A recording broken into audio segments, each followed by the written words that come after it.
Hello, everyone. Welcome to a very special episode here on the channel. I'm your host, Gabriel Garcia, otherwise known as the Wandering Quill and the Wandering Scribe. My guest today is a very special one.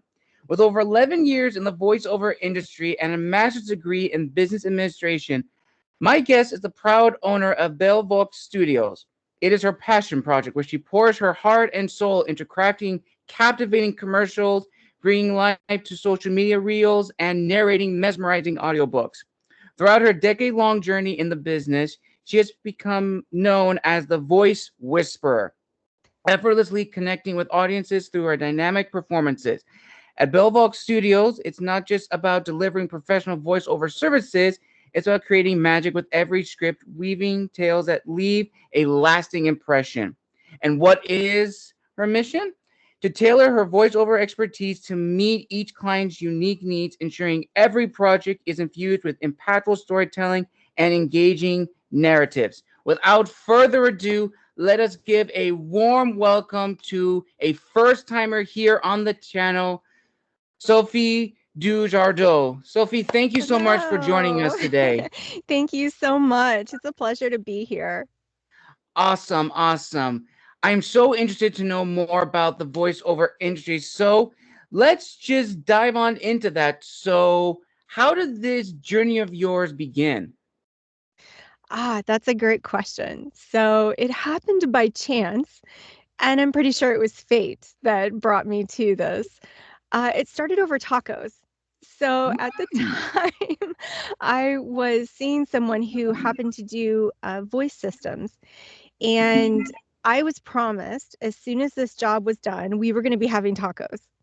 So I patiently waited for this job to be complete. However, no one wanted to record the phone system greeting. So after an hour of going, okay, I am beyond hangry at this point. I will just record it.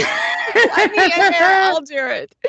So I ended up going into a boardroom and sat down at a table and started doing the recording. We did it one take, got through it, and the gentleman that was sitting next to me said, "Hi, who are you? Do you work here?" And I was like, "I do not, but I am ready to go get tacos now." And he happened to be the CEO of the company. Oh, wow. So, yeah. So he really liked my voice and asked if I did voice recording for anything else. And I was like, sure, I'll do whatever. Sure, no problem. So I started doing their coursework for them, and it kind of snowballed from there. So, Wow. So, literally just over tacos. And that's how this incredible journey of yours began. yes. Man, that is crazy. Yeah. So, what types of projects have you worked on that you've really say is like some of your favorites to work on? So, you've done Mm, commercials, you've done audiobooks, you've done a lot of stuff. So, tell us what are yeah. some of your favorite ones to work on? Well, one of my favorite things to do is the art of storytelling is so beautiful and wonderful. It's the moment when you get caught in those audiobooks that you just need 5 more minutes to finish the chapter, or you start and you wake up and you're like, "Oh my gosh, I can't wait to go for my morning walk and listen to this."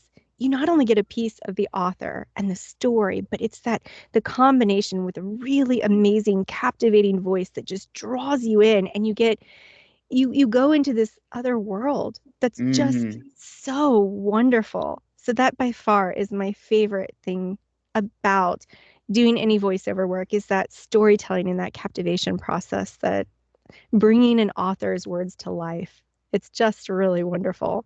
I have to agree. Yeah. As someone who's listened to audiobooks, there's something, as you said, captivating about listening Mm, to the words because it does paint a picture. For me, yes. the audiobook that will always stick with me are the Redwall series, narrated by Brian Jacques. I grew up listening to all of his audiobooks. I actually have with me, Mm, you can't see it, but I'm pointing to the whole series of Redwall, the very first mm. book that I got the audio for.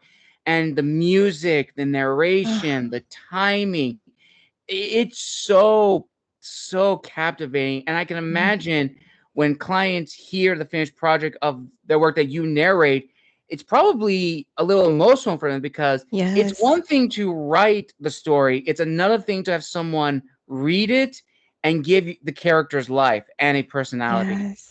Yes, it's very emotional.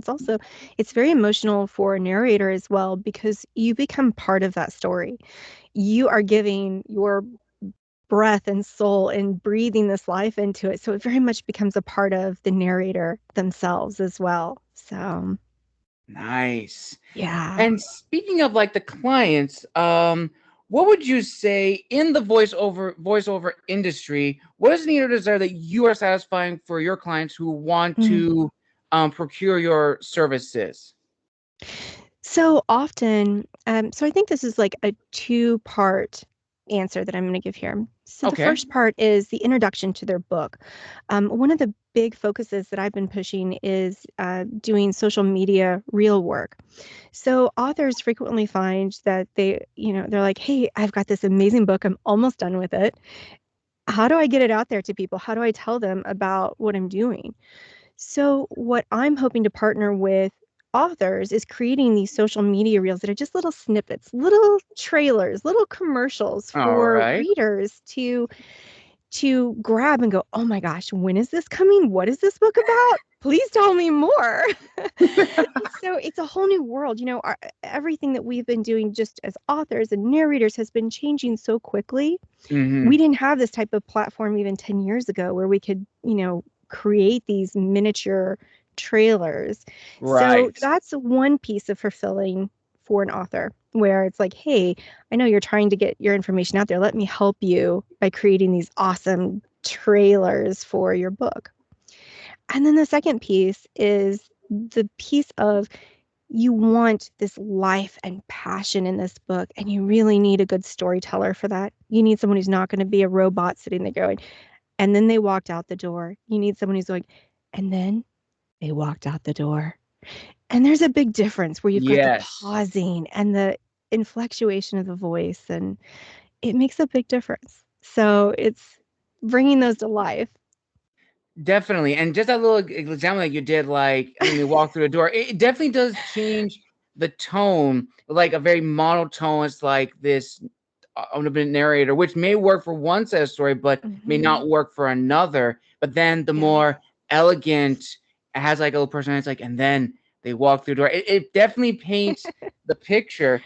So I guess kind of like a follow-up to that, when someone does want to work with you like on their book, who has like done the research and they said, I want you to narrate my story, what is your promise that you're making to them? Because it is like a commitment between Mm. you guys. So can you tell us about that?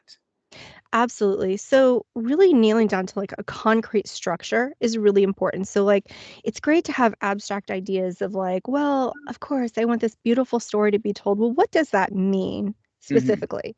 So part of what I do is I have spreadsheets that and a Google document that allows the author, whomever I'm working with, if it's not in that realm, if it's on the other side with doing phone systems or e-course learning or something like that, they can follow in real time through Google Docs where I am in the process, and they are able to provide feedback. So each piece is uploaded as it's finished before it goes to like ACX, which ACX then goes to Audible. So they have the opportunity to say, "Hey, I really love this Russian accent that you did, but I'm not really loving this German accent. Can we tweak it just a little? Can we Oh, bring in more okay. bass or can we do?" So it provides that real-time opportunity for them, as well as the ability to see where I am in the process. So they're not going, well, in 30 days, I guess I'm supposed to have a book done. I think it really helps. So that's fulfilling that promise of, I can imagine on the side of an author, it being very, this is such a personal thing that you're wanting to have that, well, what are they doing now? What are they doing now? Right. I definitely agree. And it's almost kind of the same mindset of like when an author's trying to find like an editor, because the editors definitely Mm, fine tune the story, but there are definitely editors that will completely say that you need to do this, you need to do that, completely changing the story. But then you have mhm. also editors saying, I like what you have, but this definitely can be tweaked a little bit. So it still keeps Yeah. the author's voice, which I definitely think is important. Like you are bringing the characters and the setting to life, but at the end of the day, this is like a passion project of like the authors, and you That's right. as someone that's working with it wants to be respectful to the material and not completely change it unless That's in right. the process you both come to an agreement saying this needs to be changed to help the story Yes. flow better. Yes. And I have had that happen where I've had two instances actually. So I've had an author that said to me, "Well, I don't care, just do whatever you want." Like, Go nuts. well, are you sure you don't have it? No, okay, all right, I'll wing it. Sure thing. And I've also had on the other side of that where the author has been very like precise with this is exactly what I'm looking for. I'm looking for even a dated accent where it's, Ooh. from like a southern dated time frame where so it's not like if you were to travel to the South right now and you hear people speak, it's very different from how you would hear 100 years ago. Right. So, and they've got that already in their head. They're like, this is how it needs to sound because she's an 80-year-old woman who, survived all of this and she's not going to go around using slang that's being used today.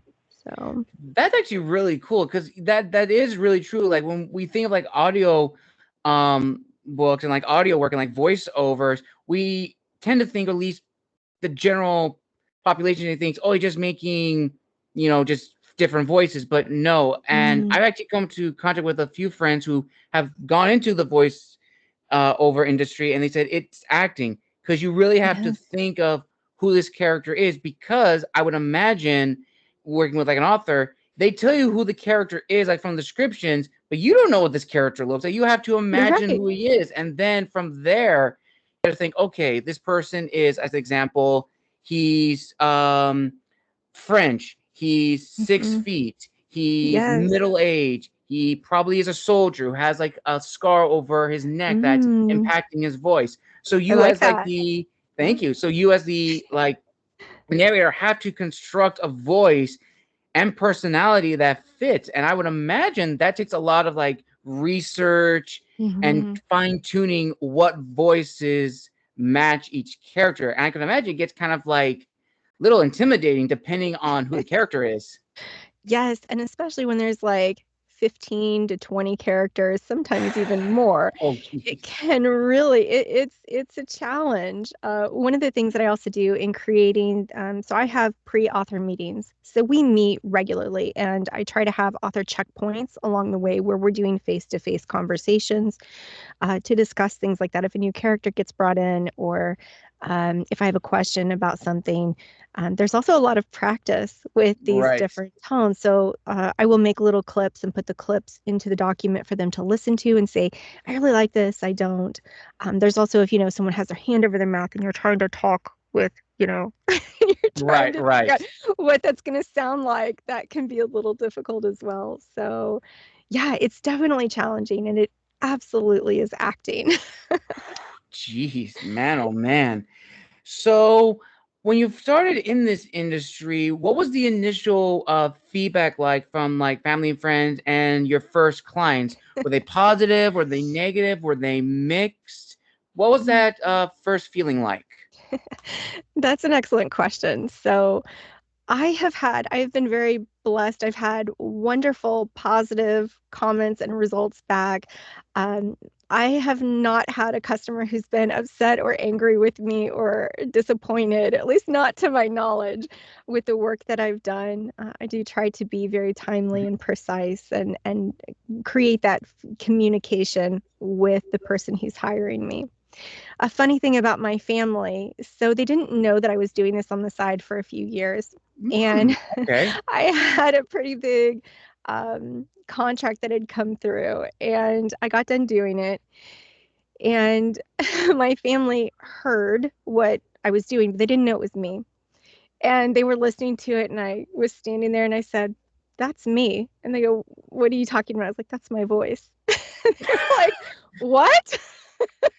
And I happened to have the folder on my phone. And so I played it and they were like, wait, how, what? When did you start doing this? And my dad actually said to me, he said, I would never have recognized your voice. And I said, it's because I have a very different voice whenever I'm acting. Man, that's crazy. Yeah. So I imagine it maybe I would imagine kind of like a little embarrassing thing, like hearing your own voice. At least for me, like whenever I hear my own Mm. voice, whenever I narrated my own stuff, I sound completely different. It's like, do I really sound like that? And it's kind of like, oh my God, did you ever have that experience hearing your voice in something else for the first time? I do, especially with different characters. Sometimes I crack myself up because I'm like listening. I'm like, that is not what that character would sound like. What? Yeah. Oh my gosh, that is crazy.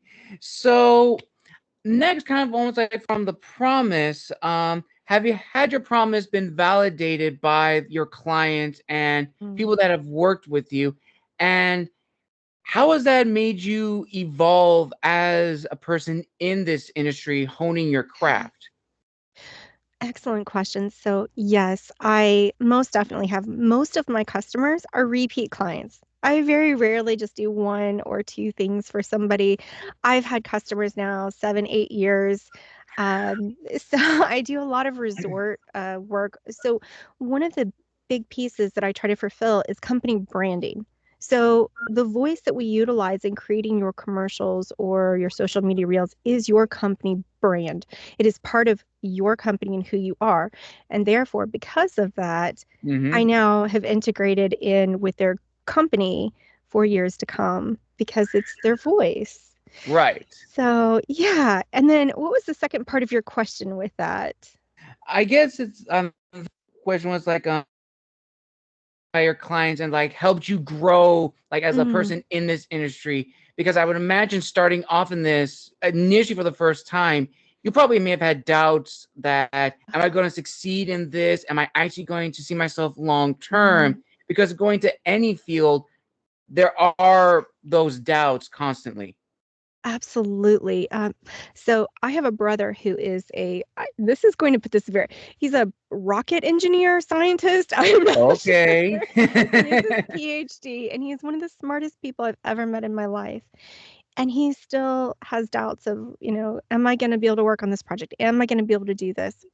So the way I look at it, I'm like, if somebody has their PhD and is literally a rocket scientist and they're having doubts, it's perfectly normal and acceptable for everyone else too as well. So there are projects that will come through and I'm like, oh my goodness, there's like 10 accents in this and some of them are dated. And then there's a language it doesn't even exist that I have to somehow Right. make up. So of course I have doubts with things like that. I would say that from having my past experiences and really good relationships, when I choose to work with someone, I'm also interviewing them. Like I want to make sure that it's somebody that I want to have a long-term relationship and that I want to work with and that's good at communicating because that's really Right. important. Um, so having that like just with it's been great and wonderful definitely helps to translate into the future when I'm standing there with a new language that I'm like, how am I what does this even sound like? Oh my gosh. And Yeah. that actually kind of leads into the second question, which is, I would imagine when you first started off in this industry and then now where you're at right now, 11 years later, you may have had, again, those doubts of like, the names or even like the languages, the amount of characters, or Mm. even sometimes crunch deadlines where you have like multiple projects that are due at the same time. What would you say is like your why? Like what pushes you to Mhm. go the extra mile in your work? Because even like for me, like I've had moments of like when Mhm. I'm trying to write and complete like these magazines, like yes, I have like a calendar, but then that kind of adds another level of anxiety. It's like, oh shoot, I have all these days, I have all these things. So what keeps you motivated and more importantly, level headed to not be overwhelmed by the sheer magnitude of it all? Routines. And what I mean by that is that, our feelings come and go. We can wake up and be so energized and we're ready to go and we're just so excited for the day. And on the flip side of that, we can wake up and be like, oh, I don't really want to do this today. However, and I stand by this, I was introduced to Hal Elrod's Miracle Morning, and it completely changed my life. Every day I get up and do the same, I want to say boring thing, but it is. It's every day I get up and I do those things. And then once you start on your routine for the day, it gets you going. And so even on the days when I'm like, I don't really want to do this, somewhere from that time of waking up through the end of that routine, I am now prepped and ready to get on with my day and go going. And Ooh. it's at the end of the day, having my customers listen and they're seeing the because often I'll get real time feedback with them because we're, going through things. How does this sound? What do you think?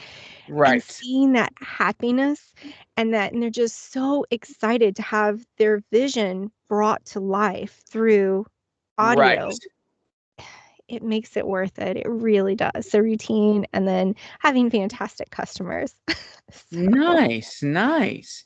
So yeah. now this next question is kind of going into the more business side. So when you Mm, first started in the industry, I would imagine you did a lot of research, what to expect, like, what kind of yes. software you need for voiceovers, what kind of mics, but also more importantly, how to like approach like the mindset. So who would you say have like been your biggest role models in this industry in the sense of being the businessman, businesswoman, Yeah.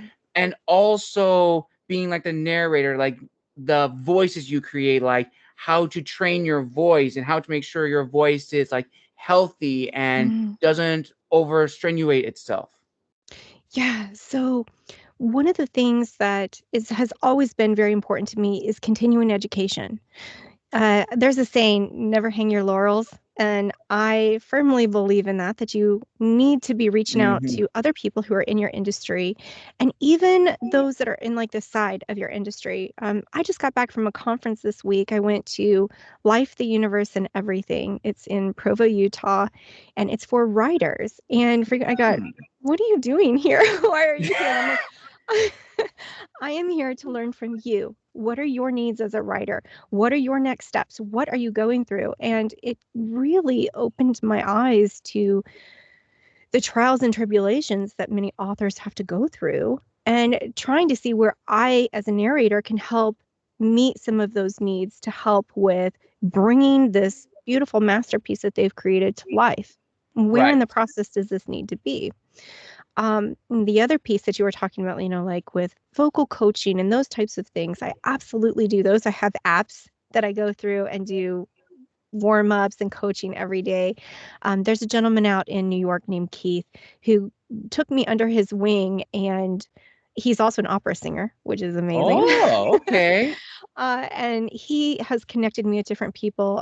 There's a gentleman named Larry who does things like software training, which we spend as narrators so much time in production. If you're doing your own production with, which I would Mhm. say the majority of people who do narration are doing that themselves.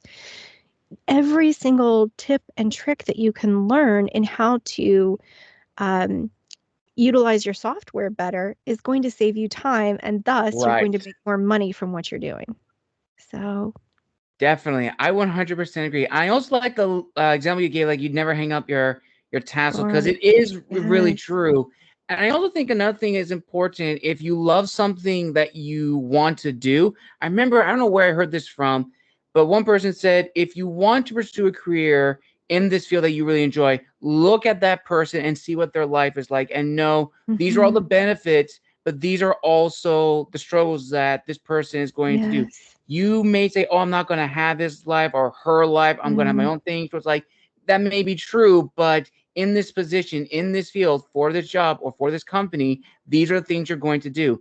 And if you're not yes. committed to doing that, then you need to choose a new field. You can't say, oh, I'm going to work hard. It's like, no, if you can't honestly say that you're going to do or go through the same struggles that this person's going through in the same field, then you may have to look for a new field. And I think it's a very harsh reality to look at it, but I definitely think it is important because you may have other interests that you may want to pursue, but you really need to take a really hard look into your field. And I've definitely learned that myself, being an historian, learning firsthand that not a lot of fields for historians unless you have like all the other expertise. And Mm. I've had to definitely make connections, which you'll probably agree is really important too, making Oh, connections with a wide range of people. And kind of on that, as a little tangent, what connections would you say have been like the mm. most beneficial to your career? That's such a fantastic question. And you are 100% correct. It's not what you know, but it's who you know. And then when you know Yes. somebody, you need to make sure you know what you know. So it is important to get that education. But no matter what field you're in, and even if you're an introvert, it is critically important to attend meetings, go to conferences, go out and meet people, join Zoom calls, connect with people. We as human beings need those connections. And if you have just a piece of paper with someone's information on, or you see something on social media, or if you physically know, so you're like, I met them at this conference, I'm going to call them. Even if the other person's more qualified, you've met this other person and you're going, oh my gosh, that they're fantastic. We had a great conversation. So it's really important. That networking piece Yes. is critical for anything that you're doing at all.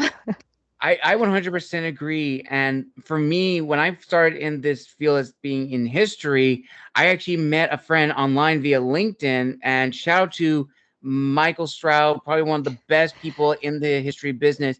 He has connections with everybody, and he actually put me on the pathway to getting a contract with a magazine, a very well reputable history magazine, which I'm now on my second piece, which I'm writing, which, as you said, it's not what you know, it's who you know. And Yeah, who you know leads to a whole bunch of other people, which at the end of the day, we all want to help each other and all want yes, to grow. absolutely. And I genuinely believe most people want that. They want those connections to work with other people and vice versa. Yeah. Definitely. So now my next question, this is kind of more of like a fun one. So when you're working on a project, let's say a book, now the author, I would imagine, is like, this is the book I want. This is the book that I'm really looking for. It's like this, either fantasy plays or ground in history. Um, who do you say you narrate for? And what I mean Mm, by that sense is, as I do with my authors, when we're writing books, we usually either write a book that we ourselves would write for, or an audience that we generally know enjoys this type of mm. material. So is that kind of on the same mindset for you when you're narrating a book, that this is something, if you were picking this book up and you heard this voice, and it's like, yes, this is the voice I'm Mm. thinking of when I'm reading this book? This is actually fascinating. So, I attended this conference last week for authors, and I went to all kinds of classes that really didn't have much relevancy to me. And I even attended a master class by Michael Gallowglass. And Okay. he told the most amazing story to me. And he was saying, who's in control of the story? Is it the author or the story? And so I'm like, is Mm, this chicken or egg okay. thing? I'm like, wait a minute, what? This is a trick question. I don't know. So at first I'm like, well, the author, because the author is the person crafting everything and creating all of this. And he said back, no, it's the story. The story is what is in control. And the story is what gets told. And the story is everything. And I thought about that. And a couple days later, this is still like going through my mind. And I thought, when I'm narrating, I'm not narrating for a specific audience. I don't go in and think, I'm looking for people in their 30s who Right. are like at the late night with Johnny Carson type thing. I'm like, no, I am telling the story. The story is who I'm speaking for, and it's my Right. job to bring this story to life. So it's really not about the audience so much as it is the story. And I really loved that. I was like, "Oh my gosh, that is what it is. It's my job to really tell this story how it's meant to be told, and the audience will find the story. The audience that wants the story will find it." I 100% agree. And I've never heard that. Like, Yeah. it is true. The story is in control. Yes, we, the author, have to write the story down, but it's the story that tells us, okay, this is what's going to go, this is what's going to happen. And I think only when the author takes control is usually when the story is written down in like the roughest form.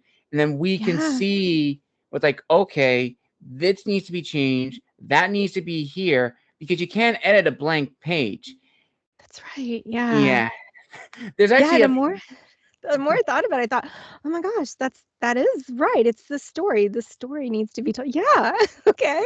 there's actually my favorite writer's quote, which I always tell like anyone I'm working with like either students or like people who are writing. It's like, write drunk, edit sober. I love that. Because you don't it doesn't have to make sense. Mhm. It doesn't have to flow properly. Just get it down on Get it out. paper and then write sober. I told that to a student one time when I was working as a tutor, and they were like, wait, what does that mean? It's like, well, write drunk, edit sober. Don't actually drink Just anything. No, no, no. Just put everything down on the table. I had to state that because the teacher was in the other room. That's Oh. great. That's absolutely great. But it is true. And I definitely think with everything in the business with like authors and narrators, we are at the end of the day pushing this story and kind of Mhm. leading on to this story. Um, well, actually more of lying to the client, so to speak. Do you have like an ideal client? And what I mean by this Mm. question is I'm sure you've worked with a wide range of people, different personalities, different temperaments, and same thing with like, with authors, I've always asked this question, like, do you have an ideal reader in mind? Like you want a reader that's someone like you that's going to enjoy this book, but 9 times out of 10, that's not going to be true. So do you always have that with like your clients, that you always have like Mm. an ideal model client, or you just don't have one? So, yeah, that's a great question. I do, to some extent. An ideal client is somebody who is able to communicate. That's really important. It's really difficult as a narrator, and this would be in any field, to say, "Go do this and then just get it back to me. Have it back Right. in the next week." And you're like, "Well, I need a little bit of direction. I have a few questions." So communication is a huge piece that I absolutely look for. Do they show up to meetings on time? Are they Right. present? Um, when I'm asking for something, are they able to provide that back to me? On the author side, one of the things that I think is really starting to ring true and has become even more prevalent in the last 5 years than ever before is to have authors that are active in social media. Hmm. Even when they don't wanna be, it's so important because as a narrator, especially if you're like an indie author and you're just starting out and you're like, "How can I afford to have this narration done?" One of the things that an author is going to look for, the first thing they're gonna do is Google you. And they're gonna look at Yes. your social media, and they're gonna see how many followers do you have, and the reason for that is that they're going to say, "Are you promoting your book? How many people do you what's your audience that you have?" Because if you're just starting off, chances are you're probably not gonna write a check for $20,000 to have your book narrated. So Right. that means you're gonna be doing either royalty or royalty share plus, which means that the narrator doesn't get paid unless your book is selling. So Right. and that goes both ways. So both narrator Hmm. and author should be promoting the book. But if you don't have that audience built up, it's really difficult for narrator to say, well, I'm going to spend a month in my studio recording your book and not make any money on it because we have to pay bills too. Right. That is completely true. And that's how I found you. Like when I was looking on and I saw your social media, it's like, okay, this is interesting. And researching it's like, and I see all the book promotions on your Instagram. It's like, oh, this is really interesting because it is true. Like as indie authors, and I think I can speak for it because I myself am indie author. It's not easy because you have to manage Yeah. your own marketing, you have to manage your own Mhm. cover art, you have to hire an Yeah. editor yourself. It's not an easy, it's an investment. And Mhm. it can be a little intimidating if you're like, oh, I want to get a narrator. It's like, okay, if you want to get a narrator, you have to really do the research, like who you want to do, or not who you want to do, who you want to work with. Yeah. How long is this contract going to be? Like, what's like the Mhm. deadline that you need the audiobook out? Because it has Yeah. to make sure it doesn't conflict with the narrator's other projects, so that way they have time. And also, at the end of the day, it's also money and finances. And Mhm. as you said, not everyone's going to drop like $20,000 like automatically. And if you can, it'd be like installments over periods. Yeah. Or in the other time, it would be like I just said, the royalties. But as like an indie author, you have to really, really, really promote your book to where Yes. you also get paid, but also the narrator gets paid because they were also in the Yes. process as well. Yes, absolutely. It is, 8 hours a day in your booth, or sometimes more, depending if you need the book out sooner. We could, go in the booth before the sun comes up and leave after the sun's gone down. So it takes time to do that. And of course, most narrators do not want to just put something sloppy out, just, Right, reading through the script, get it over with. They're wanting to put that storytelling piece in, which takes time to create right. and go through and read. And then you're like, oh, I didn't like the way that sounded. I'm going to do it again and Mhm. create that really beautiful flow that you're looking for. So social media is a big for my customer. I go through and I'm like, hey, how much do you have followers? And I'm not talking, you need 20,000 followers, but having 10 followers Right, might make it more difficult to sell the book. So, right. Definitely. I 100%. And also going back to the narrators, it's also a way to build up their credibility as yes, well, because you are also promoting your services, who you are, your personal brand. If the book yes, doesn't sell, that also hurts the narrator the because you narrator. put a lot of hard work into creating this Mm, book, bringing this book to yes, life. And at the end of the day, you yourself want to get notoriety, get yeah, everybody to know who you are and your personal brand. Because I'm sure yes. you probably know, working with a company that wants to get their personal brand, they want to get their thing across. So you have Hmm. that understanding like narrowed Yes. down. Yes, absolutely. Very important. So, and one of the really beautiful things too is back to your original question about what kind of client am I looking for? Hmm. Looking for, the communication, and then do they have followers? It's also looking at, is your voice the right voice for what they're trying to put out into the Yes. world? And sadly, I've had to turn people away where I'm like, I love this book so much, but I am not the right person for this. I'm like, let me call some people because I think I know some people who might be a good fit for this. But it's really making sure that your characters mesh in the narration aspect as well. So, Definitely, definitely.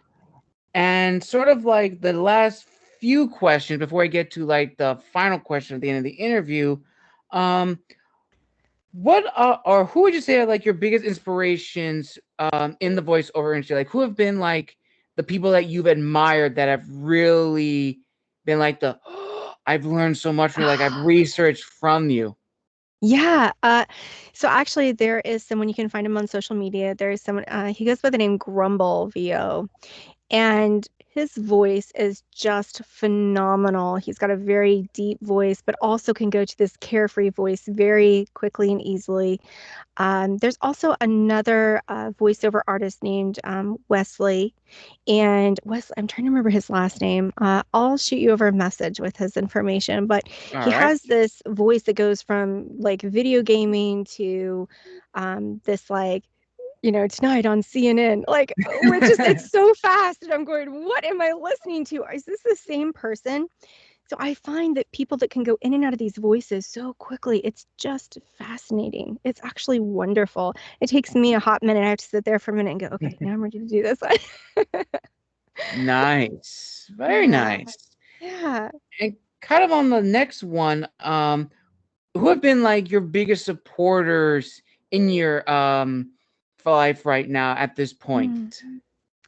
Yeah. So I would say my customers, my clients have been absolutely my biggest supporters. They are the ones who are like, wow, I absolutely love what you did. What about this project? What do you think? And hey, I have a friend who's doing this. What do you think about this project?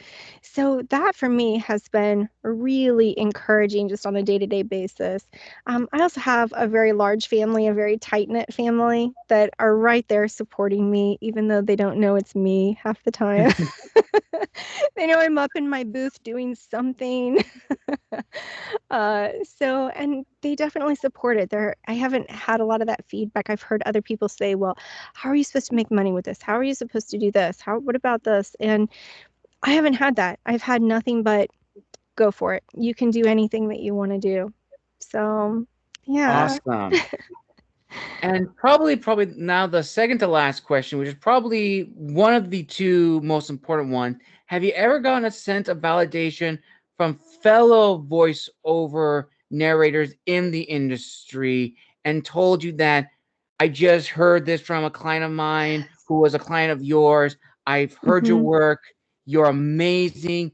You definitely belong in this field because in any field, it's one thing to be, a part of an industry. It's another thing to where you get like veterans commenting on your work and like saying, good job, kid. You found your place. Yes, Have you ever gotten that validation from like others in the voiceover industry? I have. Yes. So when I first started talking with Keith, he was like, wow, your voice. He was like, it's like butter. It just makes me relax. It's so wonderful. And I was like, oh, thank you very much. And he took me in and absolutely just was like, this is what you need to be doing. Then he put me in contact with the producer, and the producer that I worked with was like, oh my gosh. Like he quickly was like, hey, can you here, I'm gonna send you a script. Can you read this for me? And I'm like, sure. And he's like, all right, now I want you to read it warm and inviting. Now I want you to read it with a little bit of sultry in it. Now I want you to read it. And I went through and did all these reads, and he was like, it made me feel, I was like, you okay? He was like, I can't believe it. You have the most amazing voice. I love your voice. And I was like, oh my gosh, like I could feel myself get, I'm like, whoo. So Awesome. yes, I've definitely had those moments of validation and that have also pushed me into, okay, I need to be doing more. And it's been really wonderful. And I will say this, much like the writing community, which I saw this last weekend, the narration community is wonderful. I have not come across any narrator that's been negative or spiteful or mean. Everybody in the community is caring and uplifting that I have met. So that's been really wonderful. Awesome. That is incredible. And now Yeah. reaching the final question of the interview, and this is probably the most important one. Sophie, with everything that you've learned in your 11 years of experience, with everything you've gotten from your connections, your role models, Mm. your teachers, your mentors, what is your word of wisdom to those who want to pursue a career in the voice industry? What is your word of wisdom to them? That is a really good question. I would say the most important thing that you can do in the voiceover industry is to learn the business side of it. It is really important. While we will have these ups and downs where you feel so good about the work that you're doing and wonderful, it is incredibly important to learn how much money you're going to be making off of the job that you're doing. You need to learn how you need to be taking payments. You need to learn about if a project is going to make you money or not, because while it is wonderful and fun, you still need to be able to go put gas in your car and pay your Right. mortgage and do those types of things. So learning the business side is just as important as learning your skill and trade for your narration. So that is my number one piece, because you can make a living doing this. You can make a very good living doing this. You've just got to be mindful of where you're putting your time and energy and make sure that you are able to pay your bills. I couldn't agree more.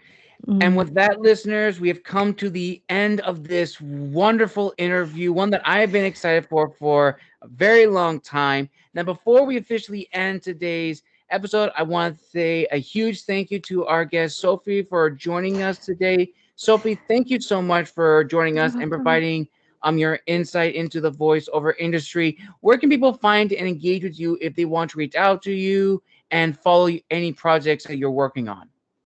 So my website is bellevoixstudios.com, and that is a French term. There's a voice show that's in France that's called Belle Voix, so that might make it easier to find.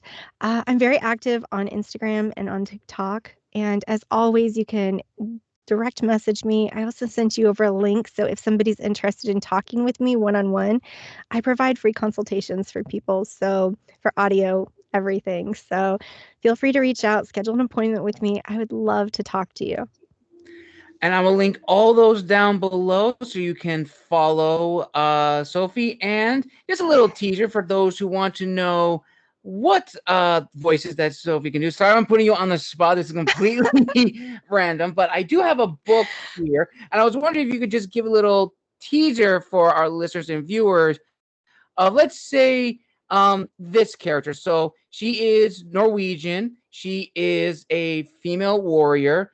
She's battle hardened. She's a gladiator, and she's at a point where she is just tired and just wants it to stop. She wants to stop fighting. Let's see.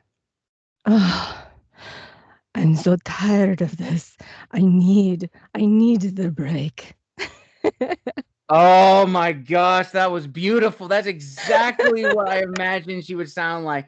Well, listeners, I hope you enjoyed that little taste. And if you want to hear more of that, if you want Sophie to narrate your book, narrate your project, head on over to her links and reach out. And as she said, schedule a consultation, talk with her, learn more about what she can do. And who knows? You may have a book with her speaking it, or you may have a presentation with her narration. That rhymed. I didn't intend for that. Well, listeners, thank you for this. I hope you've enjoyed this wonderful episode. And again, thank you to our guest, Sophie, for providing her insight, her experience, and for allowing us to peek into her world as a narrator in the voiceover industry. Sophie, thank you so very much for this. Welcome. Thank you so much for having me on. No problem. And listeners, be on the lookout for the last 2 episodes of February. They'll be coming out tomorrow and Saturday. And until next time, this has been the Wandering Scribe and the Wandering Quill signing out.